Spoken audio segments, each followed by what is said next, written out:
Would you talk to the doctor?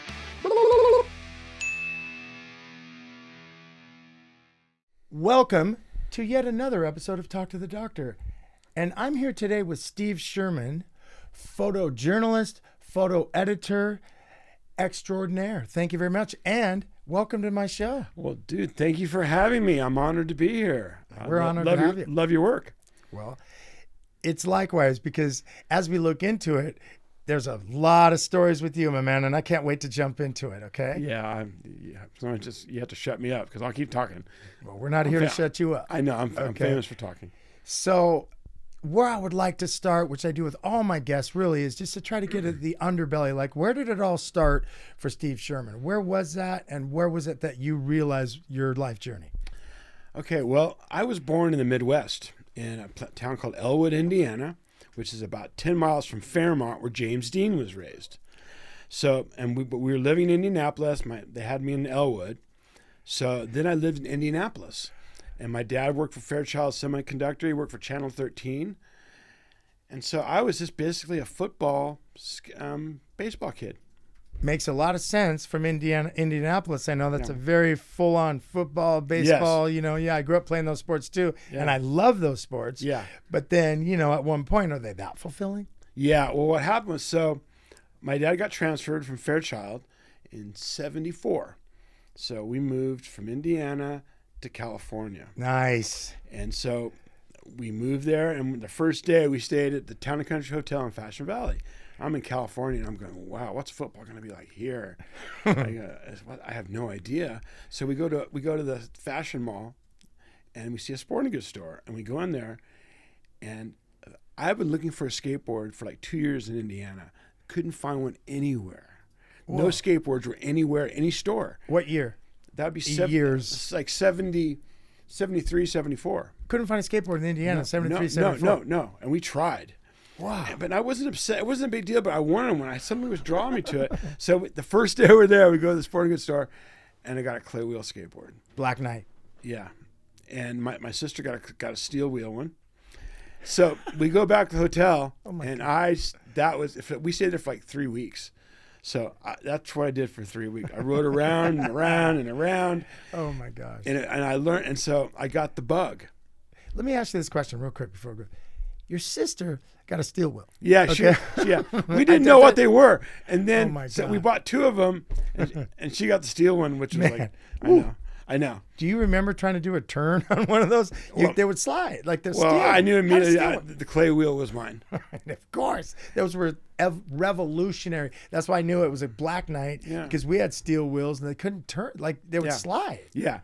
And there's this nice flat right in front of the hotel, beautiful. And where all the bellboys worked at, and I just did circles there, and worked out pretty good until you hit a pebble. Yes, yeah.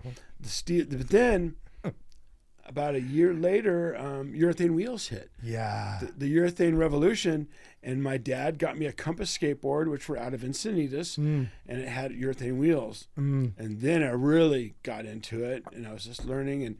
Tell me if I was wrong. That was when the ball bearings were still not cased. No. They weren't precision bearings. No, they weren't. And you had to chase them down the street because they would always fall out of your skin. I had a long period with changing ball bearings and stuff. So, yeah. So so I got that. And then the other thing that changed my life was around that time I went to the Rancho Bernardo bookstore with my mom, and there was the first skateboarder magazine. Oh, my God. And life-changing. Greg Weaver on the cover riding a pool. I got it. Then I really became obsessed. Yeah. Skateboarder magazine became my Bible. I would wait every 2 months for the new one to come out. Bruce Logan, new nose really. That was my life. And so at the same time, I'm playing football and baseball, and those just kind of lost their glitter. Hold on. What did you play position-wise in football? In the early days, I was a middle linebacker, which my sons played. Damn. Now. But when I left Indiana, I was a quarterback. I was a second-string quarterback for a football team. So I came as Sherman the quarterback, and I came out, and I quickly realized that every coach's son was going to be the quarterback. Oh yeah. So then I was big. So I was on the offensive line. You went from quarterback to linebacker and then offensive line. Damn. Yeah. What was your stats like? How much did you weigh? What was your Oh, I don't know. I was tall, and I don't know how much I weighed, but so here's the funny part. So in 8th grade, I'm a pro skater already. Damn. I had Who's Hot before Who's Hot. So my dad goes, hey, let's go check out the football practice at Torrey Pines. I go, really? So we go out there. And my dad's thinking that he just thought I might have a future in that. In football? Yeah. At Torrey Pines? At Torrey Pines. Or just in football in general. Okay. He knew I was so good Yeah. in Indiana. So somehow I just got right on the team. But those guys, they put me on the offensive line because I was one of the biggest guys. And so later on, I told him, he ended up being my serve coach. I go, you guys really screwed up. If you would have put me on defense, I probably would have played the whole way through. But as soon as that freshman year was over, I was all sayonara. I'm not going to do this. And I was already deep into skateboarding and surfing. Sick. So, And at Torrey, did you play at Torrey Pines? yeah, I played freshman football. Yeah, but check it out. Then you're looking at blacks every day. Yeah. What's happening, Chief? Yeah. Yeah, football's cool and all, but look at those waves over there. I mean, what a cool trajectory in a sense. Baseball, what'd you play in that? I want to play outfield. Sick. And I was just okay with that. Fun. But Fun stuff. But then you switch. You're over that. Are you over it? And then you switch? Just completely over it? Or do you still play ball? I was still skateboarding full time. I played football for that fall, still skateboarding. Totally. And then at the end of that, I'm all, I don't want to do this. I want to keep going on skateboarding. And then the Del Mar Skate Ranch started then, and I helped finish it. And then I worked. My first job was on the skate ranch, working as a worker. That was your first gig? First job. Rad. Oh my God. Yeah, that was an awesome spot. That was like a seminal classic. We couldn't believe that was being placed in our backyard. Too good. It was like amazing. Too good. Yeah, it was amazing. Yeah, too good. Okay, so now we're here. We're finding out that football and baseball are cool and all, but next, and now you're just deep into skateboarding. You get your job at the skate ranch. March of '76. I did my first skate contest at Lake Poway. Lake Poway put on a skateboard contest. So it was slalom, freestyle, downhill thing. Poway or Powell? Poway. Poway. It was Poway municipal contest. Uh-huh. So I did that. I won every event, and I did really well. Wow, sick. And so, at what kind of event? Like everything? I did a freestyle routine. Street freestyle. I did slalom. I did a downhill, and you won everything. And then we did a doubles. Me and my friend skateboarded with Larry, and we won that. So, and it was kind of mind blowing. Kind of phenom. My dad goes, "Wow, this is your thing." So then we moved to Solana Beach, and I'm going into Earl Warren. A quick interruption to the show. Question of the week: quads or thrusters, baby? That's the question. Let us know in the comments, and let's get back to the episode. Yeah, so then there's a thing called the YMCA YMCA skate contest was going to be held in June, a couple months from then, at La Costa, which is called Box Canyon. Isn't that the one there were like the Dogtown boys came to that and everything? Yeah, the Dogtown guys would come to that, and there was Black Hill, but then it kind of transferred over to Box Canyon. But no, Jay, Tony, all the boys, Stacy, and so I did the contest. You competed directly with the Dogtown Not boys. at that point, because I was just doing I was in my age division. Okay. And then my dad, went from a wood board. I bought a skateboard off Tommy Ryan, a Turner summer ski, which were designed for slalom. Was that a flex deck? Flex decks, cambered. Yeah. And I did that, and I think I got maybe a third in the tight slalom, maybe a fifth in the giant. So I realized that's what I could do, and I became friends with all the La Costa guys. So then every weekend we started coming out. They had weekend races on Sundays, and I started doing the weekend races. And my dad would come out, and my dad's an electronic engineer, and they were using stopwatches. And my dad goes, we can do a beam and do electronic by 100th of a second. So we start timing the races by electronically. So then the real thing came down. So my dad did that. I did this. And so we're all together. Wow. Full team, just full production. Yeah, just my dad's always been a dream for me. He's always backed me. And so we did that. And then that's really special. I won a couple events later that. And then GNS picked me up. Oh, my gosh. So, and I was in an ad. They put me in an ad right off the bat. And then I'm skating with Henry Hester, Stacy Peralta, Pineapple. Incredible. So I was on GNS, which is like a major big brand, big team. And then because I was with them, Skateboarder magazine, Warren Bolster was shooting me, and I started getting photos in Skateboarder magazine. I got a Who's Hot, which is absolutely that's the pinnacle. Yep. Yeah, that's two-page just spread of who you are. Introduce you to the world, and just, it's like that's when you land. That's how you land. That's how you land. Yeah. So I'm very proud of that I had Who's Hot. Yeah, so I did that, and then we're doing the skate ranch, and this whole time I'm surfing. I didn't surf until that April in '76 when we moved to Solana Beach. That's when I started surfing. What was your first board? A 7.0 Bane. Wow, Right. I remember those boards. Yeah, and so that was my first board that I learned The on. year you got your first board? 76. 76. You just said that. Sorry, you 76. You got a 7.0 Bane. Obviously a smooth single fin. Yes. Just a flowing, great for San Diego. That whole way, that whole soulful vibe in San Diego County. Just that whole, you know what I mean? It wasn't really like a ripper. No. Like it wasn't like Newport Ripper. It was more like flow. Yes. Well, in that same summer, Ben Ipick came to Surfing New Image, and they were shaping stingers in Solana Beach. So then the stingers were big, and everyone trying stingers. So skating for GNS, I would get photo incentive, and they owed me some money. So I ordered a custom board, and I got a 6'8" Stinger Swallow Bonzer. Whoa. So Stinger with the swallowtail. Bonzer fin. So it was like a tri-fin. Two tins with I remember the Bonzers very well. I don't remember seeing one on Stinger. That's Mike a very unique Mike creation. Eaton was working for GNS. So Robin Prodanovich shaped it. So I got that, and that's when my skateboarding took off. All of a sudden, I had a skateboard on water. I grew up Pillbox, Fletcher Cove. Mm-hmm. So all of a sudden, I was doing roundhouses, and that changed my life. Yeah. And also, I was enamored with the surf skate culture, watching all the Dogtown guys skate and Super Session, Larry Berleman. Mm-hmm. Oh my gosh! They surfed on a skateboard. That's what I wanted to do. At 76, that's what I figured out. Yeah. I wanted to be a surf skater. Yeah. And didn't matter. And I was emulating Larry Berleman on my skateboard, just like the Dogtown guys. Yeah. And then I was emulating Jay Adams. It was the thing back then to have that flow. It was way before everything got in the air and everything. Yeah, which was cool. Nothing against that, but that. I grew up in the same area. That surf flow is just such a good staying feeling. low, using your arms. Oh my gosh! And you could really feel like you could surf all the time. Yeah, and putting your arm down for Burts. I learned Burts very quickly. So I've been enthralled with being a surf skater, surf skate related. Absolutely.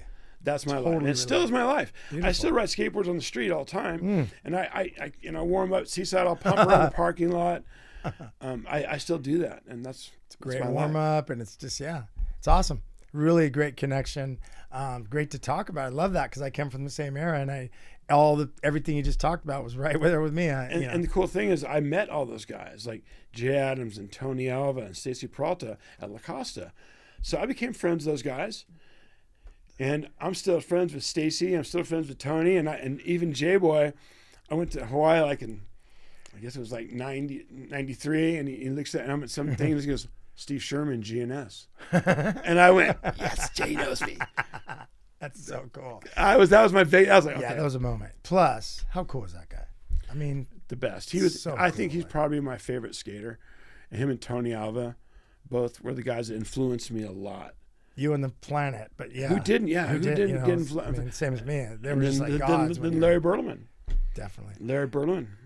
I was always enamored over the man you mentioned first was Greg Weaver. I was just blown away by his style. Me too. Blown away by some of those low, I still look at that one, where he's just, whatever. It just blows my mind how you get your body in that spot with that much speed and that much flow. And it just was something you don't see it now. He was emulating Jerry Lopez, and he had all these longer skates. He did. He lived in Lacadia. And I was enthralled. I thought he was the bomb. He was. So he was the ultimate surf skater to me. I couldn't agree more. And then Warren Bolster shot him for Cadillac wheels on Box Canyon. Okay. I mean on Black Hill, which is from my bedroom window. I look straight down on Black Hill, and I look at that and I go, man, that's where it all started. It really is, because it influenced the whole generation. It was definitely a time, and I feel like if we were to kind of encapsulate that and say, when did it shift? Like, I feel like it shifted into this 80s thing that was a whole different thing. The whole 70s was its own thing. Yes. Obviously, as we look back, it was just a golden era. I want to say mid to late 60s into like through the 70s basically, and all of a sudden the 80s come and it's a whole different thing, both in surfing, skating. Snowboard didn't exist yet anyway, so who knew? But I'm just saying, like, if it did, it was a couple guys at a board, but it wasn't like a thing yet. Oh my gosh. And then it changed, and then where was that at that time in that shift? What happened with you? When I graduated in 81, skateboarding just kind of fell off. It just kind of crashed. It wasn't inspired. Wasn't inspired. No more magazine. I was surfing full on. That's all I did was surf, and so yeah, I just was working hard at surfing, and that's what my obsession was. Went to Mexico a little bit and trying different boards. Now, as it shifted, skating kind of fell off, but surfing took how did that shift for you? Like in terms, like you had the 7.0 Bane, then you had the IPA Stinger, Bonzer, Swallowtail, which sounds amazing. But then, at what boards were you, were you there like, with the twin fin, where? I was lucky with the twin fin because in 79, according to GS, owed me more money again because I was getting photos in the magazine. So I went and picked up, because Mark Richards was making his board through G&S in San Diego. So I got a 6'4" Mark Richards twin fin.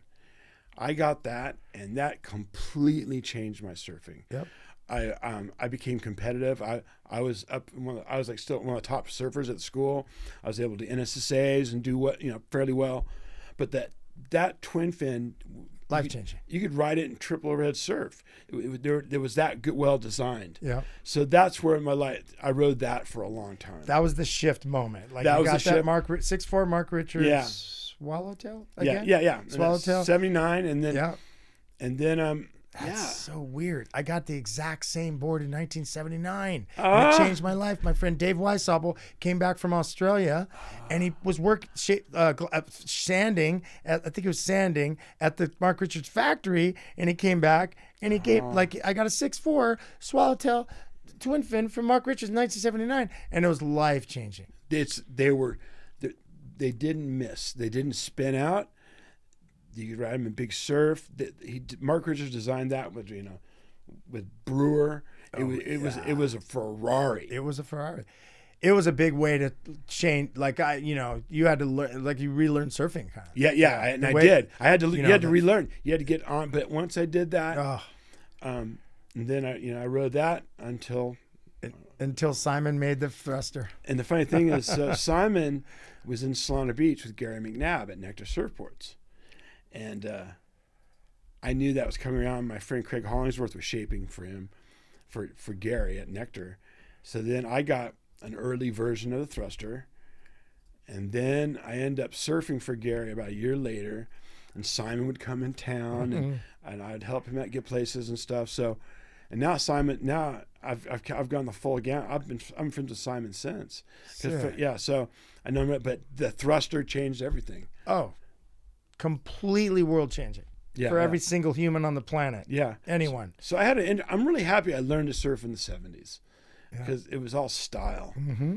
And style and flow and kind of brotherhood and just a whole different kind of energy, right? Just a really good vibe. Really good vibe. At the same time, there was a tremendous amount of localism. So as we kind of like romanticized the brotherhood and the vibe, and it was like, yeah, bro, sick wave or whatever. There was also another side of that. Yeah. Right. There was some pretty dark. I'm not sure where you're from, but where I'm from and different parts we know. Whoa, it was brotherhood, but at the same time, it was like it was tight. Where I learned that in that area I was surfing with 11th Street Del Mar, and those locals were all gnarly too, but they accepted me finally. After having all kind of stuff happen, but luckily I was big enough to where I wouldn't take any shit. Yeah, they knew not to fight me. But even though I wasn't a fighter, I was big, and you weren't going to take shit. I wasn't going to take shit. Yeah. So, which is what they want to see. Yeah, they did. So, so that's rad. So you got on a thruster. Okay, so what was your first thruster? It was a Craig Hollingsworth 6'2". Oh my gosh. Wing squash, and I remember the first session at D Street. I dropped in on a left, on a head high, almost overhead left, and I scored off the bottom, and I just went, this is it. This thing's like it was, backside, it was so different. Solid. God. So, and I've always been a good backside surfer, but this was like So then that changed everything. That changed everything. I agree. It was a total life-changing moment. And I remember when mine, all that. And I was, But I got to see in that same time because I rode my first thruster in Hawaii when I moved to Hawaii. But Simon came the same year to Maui. And Brewer was there and all these guys were there because Brewer was doing this cool thing in Lahaina. And I got to see Simon Anderson do what I think I've never seen since. When he surfed Honolulu, because back then, late 70s, early 80s, it was very uncrowded there. I mean, compared to now, but I'm just saying everywhere it was. But literally there was days where there was 5 guys. Oh my gosh. At the cave. Just wow. Or 8 or 10 or 12. But I mean, there was times easily you could pull up and there's 5 guys in the water. The best ways. Anyway, there was one day when Jerry and Victor and Simon were out, and it was big. It was like solid. I know this sounds. A lot of people. Oh, you sure? I'm like, yeah. It was solid 8-foot with 10-foot sets at the cave. That's a very big day for there. It doesn't really get 10-foot Hawaiian. In one of the best waves in the world. And one of the best waves in the world, but maxing out. And Simon Anderson was on, when he had just invented the thruster. And I never saw anyone surf like this to this day. He would do this thing where for some reason his timing, he's a very big man, but he would time it. So when he would always drop in late, like he had this insane deal where he'd drop in. He wouldn't, all of us drop in like this, trying to have our board attached to the face and come off like this. He did this thing where he did elevator airdrop. So he would stand up purposely late and just all big and just go, like he would just fall to the bottom and you'd go, he's not going to, you just watch. And he would come off the bottom with the most thruster power, right? That power, and come off the top and not just hit the, like who hits the lip at 10 foot, 8 to 10 foot Honolulu, go through the lip. Like he would penetrate the lip and like, and then air drop again. And you're just going, I've never seen that kind of power. I've just never to this day seen that kind of power. That's Simon Anderson. You are a god. He is a god. He's a god. He changed it. He changed everything. Like the whole world changed in one day. Yeah. Thruster got made. Every single human is going to tell us, yep, first day I rode a thruster, changed my life. And to this day. And they really didn't change much. To this day. To this day, they're kind of the same board. Got some quads. But I mean, there has been no invention, right? To this day. How many people on tour riding thrusters compared to quads? Probably more thrusters. Frames are on the same. They're the same boards. They're the same fins. And same fins and the same configuration. Amazing. Yeah, the board's changed a lot, but yeah. We want to just say, Simon Anderson, thank you very much. Because my God, where would we be? I remember Simon. I had a twin fin. And it was cool or whatever. I had the Mark Richards twin fin, and I traded that to my other friend. So I was moving to Maui, and I traded that for a 7-foot green single fin lightning bolt that I didn't want to take my twin fin to. I need to get back to I was a little intimidated to be in some of those waves that I would never work for me. I didn't figure the twin fin out. I did when it was smaller, but as soon as it was legit like that, I'm like, so I had this 7-foot, and then I got the thruster, and that same 80, it was amazing. Big waves. Just everywhere, like it just changed everything. I could even ride small waves. So much, and there was so many good surfers on Maui at the time. But so for you, you're in North County, south mid North County, right? Yeah. And let's go. Tell me moving forward into the '80s and where it all went for you. So about mid '80s, my friends, we started playing calypso music at parties, like Herabella Fonte, all acoustic, singing. Drunk, Hawaiian shirts, and so we came up with a band called Borracho y Loco, and it was trop rock. We called it. I've heard of that, right? We never had a drummer. We had congo, and we had 2 percussionists. We'd play Latin style percussion, and we'd play calypso, and then we started playing the Belly Up on every Friday night. We opened for the Red Hot Chili Peppers at the Belly Up. Wow. Yeah, what a cool life, So that was great. Yeah, so that was cool, and I remember that. I remember hearing about that band. Yeah, so that was pretty famous. So I did that, and then right about that point, I was Grant Britton, the skate photographer. He was my boss at the skate ranch, and I knew him from the Del Mar Surf Shop days. He hired me to be the darkroom technician at TransWorld. So the darkroom technician is in the darkroom, developing film, printing the magazine all day. Yeah, and really dealing with some pretty unique smells. Yes. Yeah. Oh my God. But I'd been doing black and white almost my whole life. So I was really good in the darkroom already. Cool. So I did that. And then I worked my way out of the darkroom because I was a good enough photographer. And then Johnny Donhow got the job. And then I started shooting full time. So cool. And already hooked up directly through TransWorld Skate. Yes, through Grant. So, and I was doing tracker ads with Craig Stecyk, who's my mentor. Craig Stecyk from the Dogtown days. Mm-hmm. Hands down my favorite photographer and probably my biggest influence. So super famous name. And he was starting to build. He was doing all tracker ads. So I started doing tracker ads with him, which was a dream. I just couldn't believe I was doing it with Craig, and he was a dream. So then I went from doing that. I started doing some photos for Stacy Peralta, Pal Peralta, with Craig, and Craig was one of the art directors. So.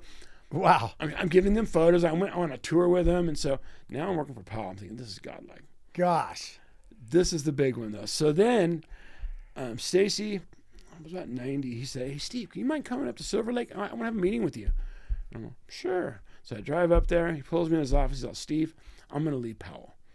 Oh, no way, really? Yeah, he's like, yeah, I'm going to start doing more movie stuff and things, but I want you to take my place. And I go, take your place? I don't even shoot that kind of stuff. He's on. No, you can do it. Me and Craig, we discussed it. We think you're the best man to do this. So he pulls out a 16 millimeter camera, a high 8 camera, a video camera, and we sit down for 3 hours. And he taught me to load the cameras. And then he gave me a crash course on filmmaking, inner exit frame, long. This lasts about 4 hours. Incredible. So then I drive home, and I get home. I go. My girlfriend's my Pam. I go, Pam, you're not going to believe this. And I show her these cameras, and I go, I'm taking Stacy's place. And so I had worked on this first video while he was still there called Celebrity Tropical Fish, and I had shot 16 millimeter. That's why I started doing it. We did Celebrity Tropical Fish, which came out insane. I was shooting 16 millimeter. I was using big reflectors and slow motion. I figured out how to crank. When Stacy gave it to me, I go, how many frames a second can this thing go? And he's all, you can go 60. I go, so I do the math, and I shot that way. So then I worked for them for about 2 or 3 years making skate videos. Oh my gosh. At what years was that? 90 to 93. Such an awesome time, right? Yes, I was in between, like where he was going, then where he put you, and then where that was all going. There was so many things changing, evolving, moving different directions. But right? videos were a very big thing at that point. Huge. And I was already friends with Stacy for shooting him in tracker ads. So I started filming Tony a lot. I'd go out to his ramp in Vista, and I shot more street skating at Tony Hawk than anyone, photo-wise and video. I shot all that stuff. So, and Tony's still a friend to this day. So I did that with him, and so it's so funny. And I'm so lucky in my life is I know 3 goats. Yeah, you do. Oh my gosh. I know Kelly Slater. Not just no. I mean, I'm close. I'm close with. He's a goat. Tony Hawk's a goat, and Eddie Vedder's a goat. Oh my gosh, those are 3 goats. There's 3 goats and 3 people that genuinely like me and as a friend and trust me to shoot photos with them. Which is, there's no words for that. No, there's not. And I guess I have really good social skills. Well, it's not a skill; it's an energy in your heart. It's just a vibe. It's a vibe, right? I feel the second I met. I mean, we met today on camera, right? Yeah. And I'm just saying, I feel that. I can understand that. Why wouldn't they? Yeah. And so seriously, come on. I learned kind of this. I've learned to meet people right off the bat and suss them out. And then I drove yellow cabs in 1982 through 1984. Encinitas yellow cab. A family owned it. We were friends with. We had 2 cabs, and I would drive those 12 hours in the day. Yeah, well, that'll hone your people skills. I drove some night shifts, and let me tell you, you learn how to judge people quick and communicate. Yeah. So or not, because some of them don't want to talk. That's what you know. You can tell someone don't talk to them. Yeah. But that's funny how I learned all this. So full circle. But that's why. So I have good. So that's why I became photo editor, and I was able to talk with people. Which is I just got to throw it out there, which is really a thing. Like amongst a lot of my friends that have pro surfers, we grew up in San Clemente. It's enough said. There's a lot of people that come from here, right? There's kind of a vibe we've always talked about. We're like, you're going to do a trip, and all of a sudden the mag wants to throw a photographer in. Most guys are like, oh God, Who's it going to be? Because a lot of times people feel like photo guys kind of change the dynamic of the vibe. Obviously, they want it shot and they want it in the mag. I mean, there's that part. Completely. But the vibe of just like the boys are going to Cabo or whatever, and all of a sudden it's going to be whoever, right? And more often than not, I would hear, oh, God, it's going to just, the guy's weird. You know, weird's a good way to say it. It's just weird. Surf photographers are kind of weird. I know in general, but then you got a guy like yourself who shows up to the party with so much spirit. It's just, come on. Here's what I did. It changes the vibe. Now you go on trips, you're psyched. Well, I never used to really go on trips to shoot surf action. I've never been a surf action guy. So what happened is in '98, TransWorld, who I'm working, they said they wanted to start a surf magazine. Oh. And I'm thinking, I want that photo editor job because Grant Britton, my best friend, is a photo editor. Mm-hmm. I know surfing so well, but I didn't really shoot. I didn't even shoot autofocus surf photos. I didn't have an autofocus. I'm shooting Hasselblad stuff. Yeah. So, but I got the job. Okay. $30,000 a year. Okay. $30,000. But then I started shooting all the lifestyle stuff, and I was doing portraits of surfers with medium format, which I learned from Mark Seliger, the Vanity Fair photographer. I assisted him a couple times. And so what I was able to do was to bring these beautiful portraits of people, then pick surf photos to help design the magazine with Chris Cote and Steve Zeldin. I know Steve very well. Zeldo was my editor.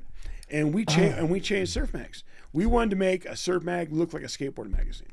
And Chris Cote, the humor, we had the humor. Yep. And we all had great ideas. We're visionaries. So cool. So that, but then when it came down to is, I had all these surf photographers working for me. And I go, can you shoot some portraits, this lifestyle? So, no, I don't do that. And I'm all, I think you're going to do it now because I'm going to tell you how to do it. So what I would do is I would give them a quick lesson on how to shoot a quick portrait. They all were afraid to shoot the pro surfers that way because they'd never done it. Yeah, I can understand that too. Yeah. But you trained them to get there. I trained them to get there, and they started coming on and learning it. So I'm proudest of my that time back there is I helped surf photographers expand their horizons. So cool. And be able to shoot not just surf photos on a trip. Sure. Shoot them walking down the street. Shoot them, goofing off, whatever. I love stuff like that. I know I said that earlier, but for me, it's like I really, really like to feel like I'm there more than just seeing the guy on the wave. I'm just a huge fan of that feeling of a personality, like isn't that like, I don't know, different, photographers. Well, Art Brewer started it. Kind of guys or whatever. Art Brewer started this. If you look at Art Brewer's body of work, and so I'm working at that magazine, and Art Brewer, I'd see him somewhere, and he wouldn't give me the time of day. Art was just like, this kid. So I was going, oh man, Art, he's not very nice to me. But so then one day I went to him and I said, Art, hey, I'm Steve Sherman. I'm the photo at TransWorld. I got to tell you, I wouldn't be doing what I do if it wasn't for you. You're a huge influence on what I do. All the bunker spreckles, all that stuff. I was just going to say bunkers. Exactly. And I told him that. And from that point on, he was stoked. We were tight. Because I gave him respect. Which he deserved. But just now, so as I said. Like you said, your social vibe too. He influenced me. So cool. Yeah. So cool. I mean, as you see different people influence different people, whether it be music, whether it be surfing, whether it be skating, whatever it is, you can see it. Like when we talk about, like, say, Robin Trower is kind of famous for being somewhat, under the Jimi Hendrix, you know what I'm saying? Like there was just different moments to go, wow. There's other times where you feel like people are almost like taking it to a level of plagiarism where you go, wow. I find influence is the best form of flattery. Definitely. And to this day, I get a lot of kid, hey man, you changed my life because I saw what you did and I wanted to do it. So that makes me proud as hell. That is so cool. I'm so rich in other ways, but that's like something that no money can replace that. Yeah, when I'm not here someday, people will remember this stuff from that era and that kind of stuff. So I'm very proud of that. As you should be. And also you had the people that came that you looked up to that you took the art form and then you manifested it and then it's called paying it forward. Yeah, Stecyk and Grant Britton, they influenced me. And Art Brewer. Those guys, that's who I was looking to. Yeah. Inspiration and imitation. And that's what I took everything from those guys. And Warren Bolster. He was And I'm very lucky to have such incredible Influences, men yeah. influence like that. And then you paid it forward, which is a lot to be said. Also, paying it forward in the next generation. Give some names that you feel like I know you already did, but let's try to just kind of encapsulate who. We talked about Jeremiah Klein. I guess was on here. Yes. Jeremiah's been one of my best students. He was the photo assistant surfing when I came on. That's another story. We'll talk about that. Okay. But then Pat Stacy, Oh my gosh, what an awesome dude! guys like that who just they took it and ran. So cool, yeah. And you feel like that, Todd Glazer. There's another one. Todd Glazer was shooting water photos, and he was going to Brooks College up in Santa Barbara, and the Brooks College sports class teacher would have me come up once a month and do a lecture. Cool. And Todd was at one of my lectures. Oh my! So he's like, hey. Yeah, but so I'm really proud of Todd. So cool. He is so talented, and so the funny thing is, I was doing all that stuff with Kelly, and then then he kind of took over because he could go around the world with Kelly, and he was starting to shoot lifestyle stuff, which is pretty good, but his water photography was insane. So he became Kelly's guy, and I couldn't have been more prouder for Todd to take that role. That's quite a role. Quite Those are yeah, some yeah. pretty amazing water. Well, I mean, and also that comes down to social skills. Yeah. And people. Yeah. Kelly's he's so Todd has good social skills. And knows how to the vibe. You want to be around somebody you don't. When to talk, when to shoot photos, when not to shoot photos, when to lay back, when to be forward, or sometimes what I'm really good at is push the envelope. There's been many times with Kelly where I had to get something done and I made it happen. And if you read that story in there, I forced him to do a world title after his 8th one. We were in Mendocca, and he was super hungover, and we were on a magazine deadline, and I had to get the film out that day, so I forced him to do it, and it worked out. Yeah. But that's the kind of stuff where you got such a fine line. When to push, when to pull back. Evan Slater, who was my editor at Surfing, he would say, "Sherman, you're mellow but persistent." Nice. And I thought that was the greatest compliment. That is a very quality compliment. Yeah. Also from a very quality man.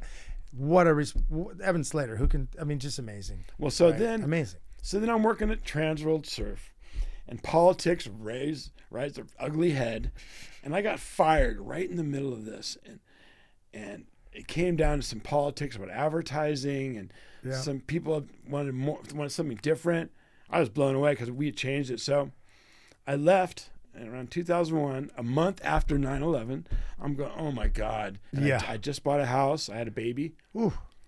But I made it through it. I kind of got through that thing. And there was one guy who was at TransWorld who was part of the whole thing. And I was really pissed at him. I mean, I almost wanted to punch him. But then about a year later, one of my other good friends, Michael Marks, he said, "Sherm, you're going to have to let this thing go. It's changing you. I can see it. You got to let that go. And so let it go."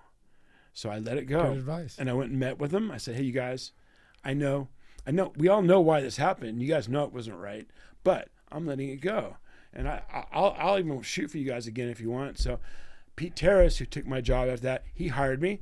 So I was shooting for TransWorld again. Full circle. Amazing. And what a cool dude Pete is as well. Pete, I mentioned him, yeah.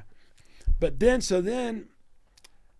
some 4 years later, Larry Flame, the man, who I've been looking up to his photo, and I was working for Surfing.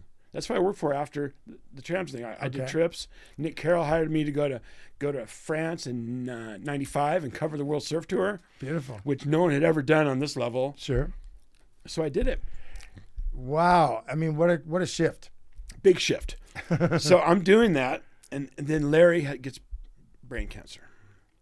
And it's going back and forth. And then around 2004, about May, Evan Slater goes, "Hey, Steve, Larry's he's gonna have to let it go because he's not doing well." Damn. So I go, "Well," he's like, I think you'd be a good choice."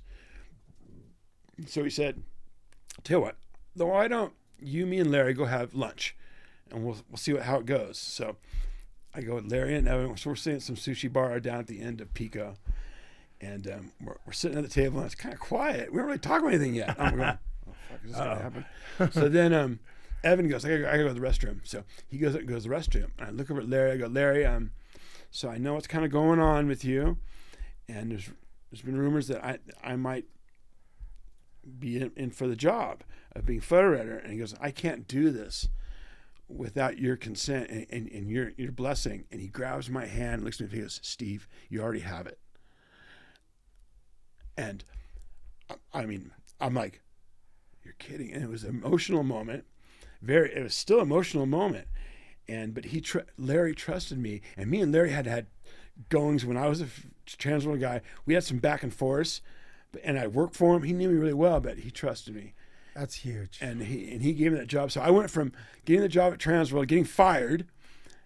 Now, of all the choices, I got the job as being photo of surfing. Oh my God. And I just went, redemption! And people were tripping. There were so many photographers who were pissed as hell that I got the job. Yeah, because it's kind of like you jumped rank, you know? Yeah, and surfing at that point was a joke. It had gone downhill. It just wasn't doing anything. There was still kind of a Tiger Beat vibe. Yeah, there was still, the editing, it was kind of, it wasn't good. So, but they had gotten a new art director, Justin Haidt, and Chato. And so I came on with that, and then we really changed. We brought surfing back up to number one, and that was my goal. So that was probably my proudest moments in the magazine. During what years? I know you said like 95. 2004. Oh, this is wow. 2004. So I lost TransWorld in 2001, worked for them for surfing, and then I was a hired gun, you know? Yeah. And then in 2004, Larry's cancer came back, and they had to get someone, and surfing had gone downhill. It was a joke. It looked really bad. It did. I remember it. Then I came on, and then I did the same thing I did with TransWorld. I met with photographers. I inspired Jeremiah Klein, who was my photo assistant right off the bat. I was like, okay, Jeremiah, I want to do this. You know, and so he's like, well, you know, I want to learn from you, Sherman, because you're good at portrait. So I taught him everything I know. He taught me everything he knew about the magazine. But here's the big one. In 2006, the digital revolution hit. It went from 80% film, 20 digital, to the exact opposite. 80 digital, 20% film. All of a sudden, I stopped shooting film. I had to shoot digital. Jeremiah taught me how to do it mechanically. Mm-hmm. And then when I got Photoshop, I turned my Photoshop into a darkroom. So when I do Photoshop to this day, I treat it like a darkroom. I don't overdo it. I don't mask things. I take care of, you know, saturation, black contrast, dodging and burning. So my black and white pretty much looks like my black and white I did in the darkroom. Cool. And that's all the Jeremiah. Oh, wow. And then Jeremiah, he started working on lifestyle photos and getting better and better. And now he's a wedding photographer, a top wedding photographer in Orange County. And that I do the same thing. But he's good at it, and that's the hardest job you can do as a photographer. There's pressure, fast. You got to think fast on all different levels, creatively, moments. It's got to capture moments. You got to get them good because they don't happen again. Yeah, and you got to do it fast and don't screw up. Oh my gosh, I can't imagine the pressure. Yeah, Laser told me, Sherm, I don't know how you do all these weddings. I go, so much pressure. I go, well, you know, I want to say probably, you know, decent money. Sometimes decent money. Yeah, it's decent money, and I'm very confident. I know, like, because I shot world titles where you gotta get that image right then and there, and I've done that a lot with Kelly and Andy Irons, so I know the pressure. Mm-hmm. And you thrive on it to some degree because you know you have the skills to get it. And so I'll tell you, a bride sometimes as much pressure as working with Andy Irons or Kelly. A bride? They're kind of brides. Yeah. No, they're actually they're That's so funny. Okay. That's going to be one of those ones where you're going to, you know, I would think, you know, doing our show, I mean, is he going to call and say, hey, you know, take that line out? You know, they're not brides, but it's classic because what you're saying is, you know, they're very particular. They're very particular. And this, you know, how would they not be?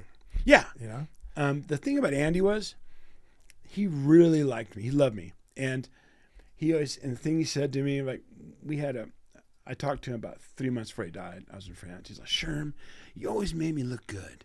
How'd you do that? And I said, well, I guess you had this photo of me during like 98, during the Pipe Masters. I was so fat. but dude, you made me look good. I don't know how you did it. And I go, well, Andy, I got to tell you, you're a good looking kid. You photograph very well. But it was really cool. And then he also told me, and I dressed him up like a parking guy and as a reverend, as a presidential thing. Incredible. And he always says, Sherm, I'll do anything you want to do. You tell me what you want me to do. I'll wear anything. That's so fun. I dressed him, and then the one with the cigar, I dressed him up.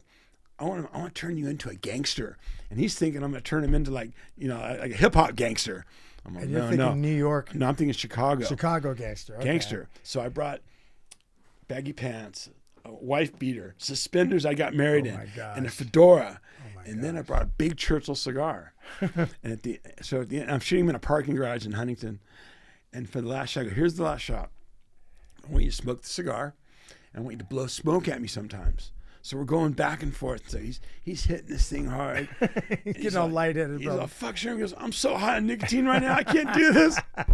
So he smoked it so hard. Oh, my gosh. But then the shot with the cigar, I was working for surfing. And I was also working, this is supposed to be for an Australian magazine. And I got a photo of him, and he wins J-Bay. So we took the cigar shot, ran it a toothpaste spread, and we got Andy smokes him at J-Bay. That's so awesome. So it became iconic. That is iconic. And Oh my gosh. And he loved it. It's incredibly creative. And I feel like that kind of stuff helps our sport and lifestyle so much. That's what, yeah. Gets it out of the box. Graham Stapleberg, when he was at Billabong, I dressed up Taj Burrow in the TransWorld days as Mad Max. So perfect. So I got my punk rock leather jacket. I cut the sleeves on it. I flew straight to Hawaii. And then we went out to one of this old, car lot, broken our cars.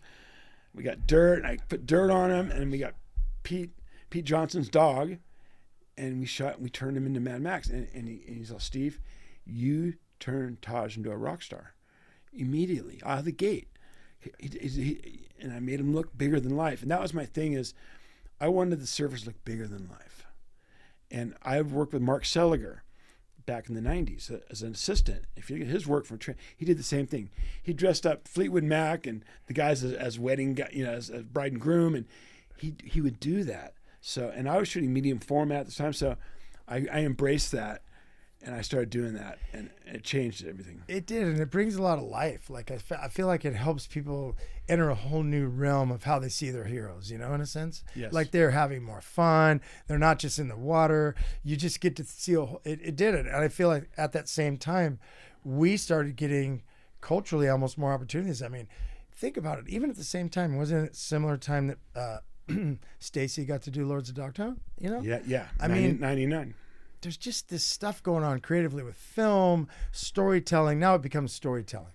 It's not just an action photo. You took portraits to another level because now you're doing creative, like where people could, go all the way back to Bunker, right? You were talking about Art Brewer was doing with, and they did cool stuff like that too, Yeah. I mean, maybe not quite that far, but he did. He dressed Bunker up in some of his with a head he'd killed of a tiger. Yeah. So my God. So he turned Bunker into a rock star. Yes, he did. Which I thought was really cool. I did too. And I'm just so proud of that era, of everything I did with that, and the surfers dug it. That's why when I got fired from TransWorld, I go, so I just did this body of work, and you guys are going to fire me? I go, we made the magazine so good, and that's why it was like, and for me, just to get laid off like that, it was a shock. It was a shock because you were doing such, legit. And also, I was a photo editor, but I was an editor. We were coming with ideas and picking the cover, and we're doing me, Kit Cote, and Zeldin were driving that thing. So cool. Yeah. And as I said, I'm so proud of that today. Moment, Yeah. We had Chris Cote in here a few weeks ago, and it was so fun. Oh, God, he's an awesome he's one of my best friends. He's such a cool One of my guy. best friends. And I worked with Zeldo all the way. He was co-started. My first gig in a magazine was early Beach Happy. And, TransWorld, everywhere he's gone, surfing, everywhere he went, I, in a sense, was getting picked up by those, When you say that name, I want to say, Zeldo, like, Yeah. Awesome person in my life as far as gave me opportunities at times. He saw the vision. Good, you know? great guy. Good person. Such an awesome dude. He's a good writer. He really is. And And talk about social skills again. There's another guy that really Zelda has some of the best social skills I've really ever seen. does. He's an awesome dude. He's he an really awesome is. dude. He's really, really good at talking with people. He really. And I talked to him about coming in. You know, I'd like to get Zelda to come in and do an episode. Oh, he'd be a good one. That would be insane. You know what I want to ask you is, let's go into your top 10 favorite surfers of all time, Mr. Steve Sherman. Okay, top 10 surfers. I'm going to try to do this. Probably my first one would be Larry Burleman. Woo! Mark Richards. Woo! He's coming in hot, ladies and gentlemen. Those are two big ones out of the gate. Yeah. Kelly's definitely one of my favorite surfers. Mikey February, right now. Mm-hmm. Friend, love his surfing. He inspires me.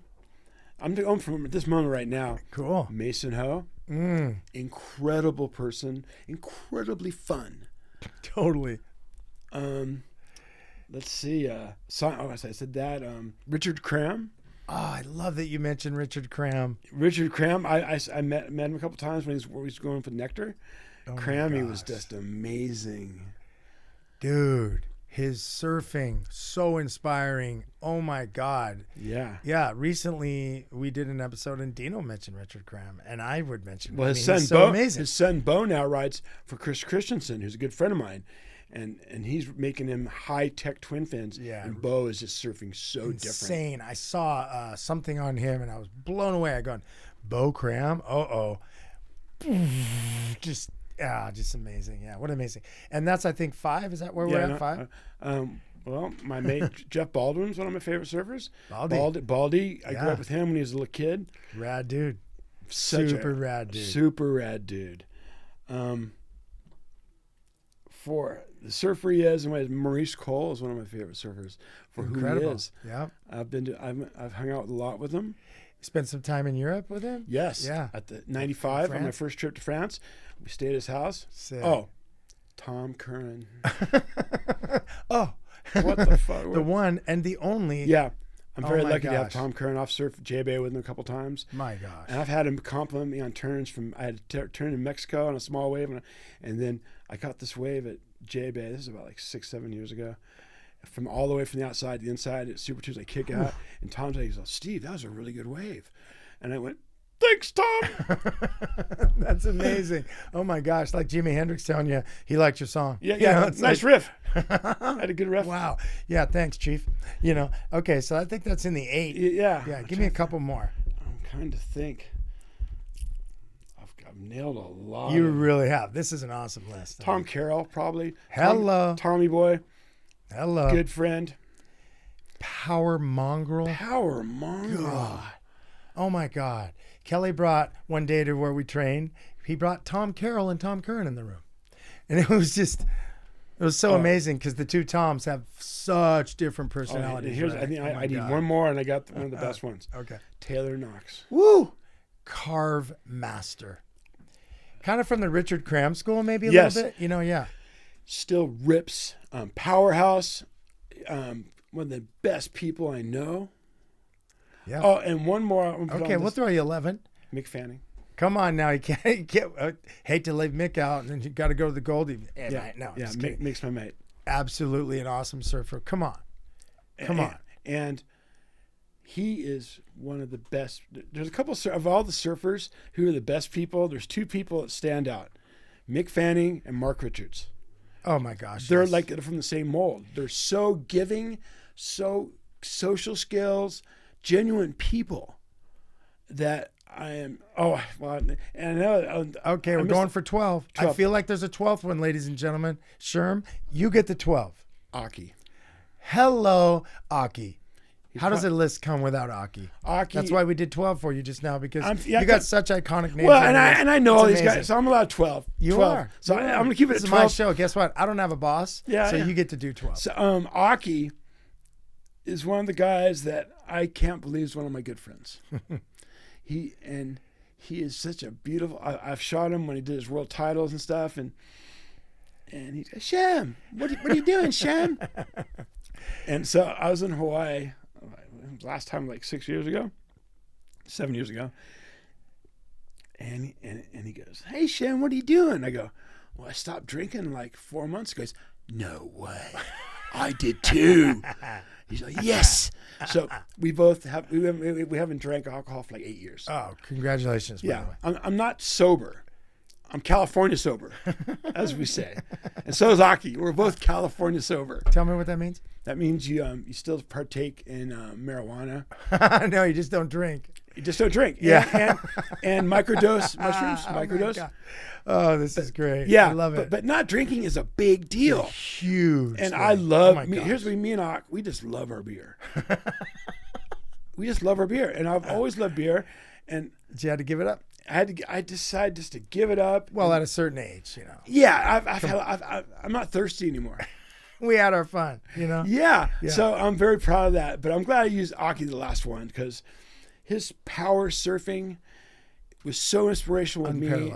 And Maurice was shaping his boards at one period, and he was shaping my boards. Oh my gosh! The forward V's. Maurice was shaping down at Rusty, so I was getting custom boards from Maurice. Yeah, he's making me this 6'8", and he's looking at it, and he's trying to fix it up, and he's fuck. Last board I shaped for Tom. This is the second. Last board I shaped for this was Tom's. I'm like, oh, so you got Tom energy in this. That's so great. Yeah. Oh my gosh. I mean, what an awesome, when I'm, hearing your story and just think about all the people you've been stoked to be able to have in your life. Yeah. And it's just a real honor to sit with you today because I've never really met you in person. I know. I've heard of you. Yeah, I've definitely heard of you. So I'm just saying, stoked you heard of me. But I got to say, a big question I'd like to kind of, wrap it up with is like, what's happening with you like that? That's what we got, like whatever brought you to here. Yeah. But what's going on with the Sherm nowadays? Well, ever since the magazines Or all was went. it Shem? Shem. Hey, Shem. So now I'm still keeping the dream alive. I sell a lot of art. Cool. I did an art show in Belgium a year and a half ago and sold well there. Your art. My art, my photographs. Sick. So I sell off on my Instagram at T-Sherms. I do that. I still work with surfboard manufacturers. I shoot stuff with Matt Biolos, Chris Christensen. Cool. Sharp Eye. And awesome. So I dabble with that. Okay. So I can still get Ferraris. I just love my surfboards. Yeah, come on. You're getting boards from those guys. That's its own payment. I have itself, a quiver man. right now that you wouldn't believe. Insane. All those brands you just mentioned for boards, all those shapers. I mean, come on, they're at the top of the game, and you're right there. Yeah. Yeah. I'm very fortunate, and I'm good friends with all those guys. That's so cool. Yeah, we're talking to Matt. He's might be coming in even tomorrow. Oh, Matt. I love Matt. And Matt, he's always got what I do. And he uses me, like we shot a team photo of the Lost Guys last year. It was, we made it happen. And only two people could have made that happen, me and him together. Yes. We had everyone there. Yeah, because he's in a sense a producer in a sense, right? Yeah, he is. He took I mean, come on, look what he's done. There's been shapers around town that there's great shapers, but they didn't do what he did. No. That's a businessman. That's a producer. Yeah. That's a man who understands the nature of production, and also quality. I mean, I got to say, to witness him show up in this town when he did, coming from here, these guys, what? Where's this guy? Who's this guy? Him and Riola, might come, and you're just like, who are these kids? And what they've done, it's extremely inspirational in terms of discipline, in terms of building brands, in terms of iconically changing things. It's the American dream. They did the American dream right before our very eyes. Before our very eyes, and I really just appreciate him being a friend. That is really cool. We get along well. We have great conversations, and he doesn't pull punches on anything. Oh, hell He's no. very honest, which I love, He's so raw and honest to the point of, maybe some people over the years haven't always understood exactly that, but I love the rawness. He's so raw and so talented. It's ridiculous how talented he is. I got a mod mid mod right now from his mod quad. Yeah. That I did a mid one that just Flies. I got the best barrel this winter at Where? Seaside Seaside? on the outer ledge. Sick. Because I hadn't gotten a barrel for a while. I'm like, what's going on? And then I finally got a deep one, and I call him, Matt, I just got the best barrel on your board. He's I'm glad to hear that. Oh my God, that's so cool. I mean, just how you're tapped in. It's unparalleled. It's not common. It's not, and as I said, I am wealthy in so many ways, more ways, you know. Well, you know what? I feel that sunshine coming off on me. I really do. Oh, I appreciate that. do. But, dude, this has been an honor to talk to you. I hope people enjoy it. Oh, they will definitely enjoy this episode. I mean, come on, bro. It's so cool to have you in here. And go to my Instagram, at @tsherms. That's where I sell all my photos. Cool. And then I have a website, steveshermanimages.com. Excellent. And I do another one called T. Sherm Portrait Co. That's on my Instagram. That's my wedding stuff. And so, but if you want to get a hold of me, at T. Sherms. Perfect. And I sell all my photos from there, and I'm very reasonable. Well, here's what I do, especially with surfers. I call this the blue collar price. Nice. And all the people I work with Eddie Vedder, and Eddie knows it, and Lindy Irons knows it, that I make sure the fans get taken care of. That's really cool. If one of their fans wants to get a photo, and they're kind of, I don't have enough money. I go, what do you got? Seriously, because I feel it's for Andy and Ed, I want to represent them well. Mm-hmm. So and make sure their fans get what they want. They want it that bad. Yeah. What are we working with here? Yeah. You know, which is really cool. But I know it's also a slippery slope, but at the same time, it's a really cool thing to do. You got to set your price on some level, right? Yeah, I do. But on another level, it's like, hey, really? Like you want it that much, you actually brought that up. Like that takes a certain amount of balls to go, well, you know, I'm kind of, you know, and then you go, you know what, I got you. What are we working with here? That's awesome. It shows your heart. Two other things I want to mention. July 18th, the California Surf Museum has this thing they call the Silver Skater Awards. And it's all the skaters who are surfers from the day. You have to be a surf skater. And I'm being inducted. Shut up. With Nathan Pratt, Mike Williams, Lance Smith, who are all racers. So that's going to happen there, which how cool. I'm super proud of that. Tell me the date again. July 18th. So coming up in about basically 17 more days, you're going to get this Lifetime Achievement Award kind of thing. Yeah, it's not quite the Hall of Fame, but I'm bucking for the Hall of Fame. That's amazing. Well, maybe I'd love to be in the Skateboarding Hall of Fame. We'll see what happens with that. And then the last thing is Ohana Fest. Oh, yeah. I work that every year with Eddie. Cool. And Schmitty. And we're coming up this year. And that's, I want to say, in September? October? Yeah, late September. Yeah, that's what I thought. Perfect at timing. At Doheny. They always nailed that. I thought that was perfect and timing. I do every year. And me and Trevor, Mezak, we're doing they have a little art show there. And I put photos up, and I sell my photos. Well, we're doing a collab on one of his pieces that's going to be amazing. It's steel, cement, my photographs, a couple of Eddie artifacts. I have a backstage pass. I have a couple of his pics. We're putting them all together on these two pieces, like a collage kind of collage thing, but mixed media.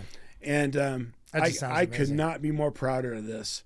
And so cool. It's funny because Ed owns one of Trevor's pieces called what's Makapu that he bought in Hawaii. Oh my gosh! So Ed has one of his pieces up at his house. Oh my gosh, it's so cool. So, Trevor was telling me, we just did an episode with him. I know. So he introduced us. So Ed's gonna love it when he sees that, and I'll introduce him to him. And oh my gosh! But it's gonna be beautiful.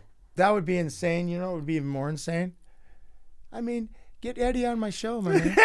That's a tall ask, but I'm just saying, I'm throwing it out there. Well, now that if he sees mine, maybe he will. Yeah, I just feel like, it's a pretty cool show, and if we had him, we'd be on over the moon, as they say in Oz, mate. I got to tell you, KB, I'm honored to do this.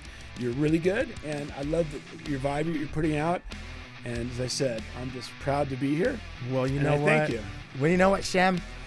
I'm so stoked to have you here, man. Mate. Thanks for coming in.